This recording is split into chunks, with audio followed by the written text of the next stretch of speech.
Yeah, yes ne wa magayu. Yan arewa mu ne, Yan arewa mu ne, yan arewa mu ne, yan arewa mu ne, yan arewa mu ne, yan arewa mu ne, yan arewa mu ne, yan arewa mu ne a Hausa rap yau mun cire tuta. Yan arewa mu ne a Hausa rap yau mun cire tuta. To da basmala rabbi sarki zan fara, ubangiji gare ni yau komai kai ka tsara. Bangare da batu da Hausa yau zan tsara, ban hankalin ku nan mata maza zan tara.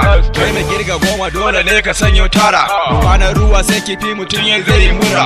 Yau wangare batu na yi dan misali, ha kai mai jina daure ka dora shi a sikeli.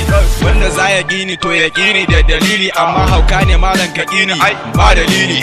Wadan sun ga yanzu na zamo abin misali, kai kotu ce ake yi wa da zayin din sikeli. Amma dan dobi ko ina ka bincika ni ne, YouTube ko bidman malam nan ma ni ne, Google ko Instagram Opera duba ni ne.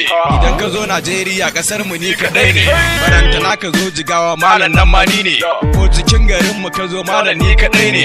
Wasu na ta bincike wai ni da wane ne, kai ku ne da bincike ni almajiri ne. Su ƙari binciken su kai sun gaban da aibu, kai duk duniya ba wanda ya san gaibu. Har na tuno da ke masoyiya ta abu, a masu so na yan mata kamar ki babu. Allah ya baki lafiya ya tsare ki da babu, a ko ina muke ubangiji ka taimake mu, komai na rayuwa ubangiji ya zo gare mu. Na alkhairi idan na sharri ne ubangiji ka tsare mu, wahalhalu na rayuwa ubangiji tsare mu. Ka ba mu zaman lafiya mu da yan uwanmu, musulman mu kai har da kiristan mu. Tusari a komai shi ake kira da kolo, ban hana ba bana yi wallahi wasan kwallo. Mu da yan uba yanzu wallahi sai dai kallo, mun haye sama a yau muna musu gwalo. Da sun ga mun taho wucewa sai bibi da kallo. Kai wai menene bambancin gara da dolo? Masoya ku shirya yau ni da ku da kallo, ku rinka addu'a gare mu nan gaba kaɗan.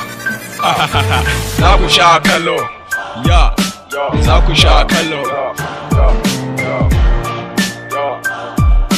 Yan arewa mu ne, yan arewa mu ne, yan arewa mu ne, yan arewa mu ne, yan arewa mu ne, yan arewa mu ne, yan arewa mu ne, yan arewa mu ne a Hausa rap yau mun cire tuta.